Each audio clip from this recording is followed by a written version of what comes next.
सुप्रभातमरविन्दलोचने भवतु प्रसन्नमुखचन्द्रमण्डले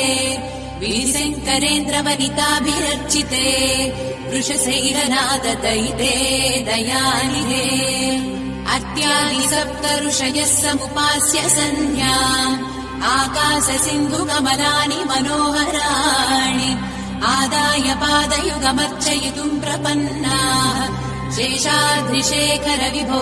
तव सुप्रभातम् पञ्चाननाब्जभव षण्मुखवासवाद्याः त्रैविक्रमादिचरितम् विबुधास्तुवन्ति भाषापतिः पठति वासरशुद्धिमारात् शेषाद्रिशेखर विभो तव सुप्रभातम् ईषत्प्रफुल्ल सरसीरुहनारिकेळपूगद्रुमादि सुमनोहर पालिकानाम् आवाति मन्दमनिलः सह दिव्यगन्धैः शेषाद्रिशेखर विभो तव सुप्रभातम् उन्मील्य नेत्रयुगमुत्तम पञ्जरस्थाः पात्रावशिष्टकदलीफलपायसानि भुक्त्वा सलीलमधकेलिसुखाः पठन्ति शेषाद्रिशेखर विभो तव सुप्रभातम् तन्त्री प्रकर्ष मधुरस्वनया विपञ्च्या गायन्त्यनन्तचरितम् तव नारदोऽपि भाषा समग्रमसकृत्करचाररम्यम् शेषाद्रिशेखर विभो तव सुप्रभातम्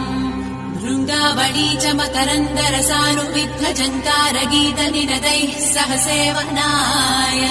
निर्यात्युपान्तसरसी कमलोदरेभ्यः शेषाद्रिशेखर विभो तव सुप्रभातम् योषा गणेरवरदद्धि विमध्यमाने घोषालयेषु दधिमन्थन तीव्रघोषाः रोषात्कलिम् विदधते ककुभश्च कुम्भाः शेषाद्रिशेखर विभो तव सुप्रभातम् पद्मेश मित्रशतपत्रकताळिवर्गाः हर्तुम् श्रियम् कुवलयस्य निजाङ्गलक्ष्या भेरीनिनादमिव बिभ्रति तीव्रनादम् शेषाद्रिशेखर विभो तव सुप्रभातम् श्रीमन्नभीष्टवरदाखिललोकबन्धो श्री श्रीनिवास जगदेकदयैक सिन्धो श्रीदेवतागृहभुजान्तर दिव्यमूर्ते श्रीवेङ्कटाचलपते तव सुप्रभातम् श्रीमन्नभीष्टवरदाखिललोकबन्धो श्री श्रीनिवास जगदेकदयैक सिन्धो श्रीदेवतागृहभुजान्तर दिव्यमूर्ते श्रीवेङ्कटाचलपते तव सुप्रभातम् श्रीस्वामि पुष्करिणिकाप्लव निर्मलाङ्गाः श्रेयोर्धिनो हरविरिञ्च सनन्दनाद्याः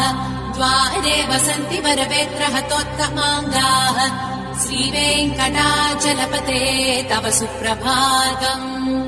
श्रीशेषशैलगरुडाचल वेङ्कटाद्रिनारायणाद्रिवृषभाद्रिवृषाद्रिमुख्याम् आख्याम् त्वदीय वसतेरणि सम्वदन्ति श्रीवेङ्कटाचलपते तव सुप्रभातम् सेवापरा शिव सुरेश कृशानुधर्म रक्षो बुनाद पवमानधनादिनाथाः बद्धाञ्जलि प्रविलसन्निज शीर्षदेशाः श्रीवेङ्कटाचलपते तव सुप्रभातम् धाडीषु देवि हलराज मृगाधिराज नागाधिराज गजराज हयाधिराजाः स्वस्वाधिकार महिमाधिकमर्दयन्ते श्रीवेङ्कटाचलपते तव सुप्रभातम् सूर्येन्दुभौमभुतवाक्पति काव्यशौरिस्वर्भानुकेतुदिविषत्परिषत्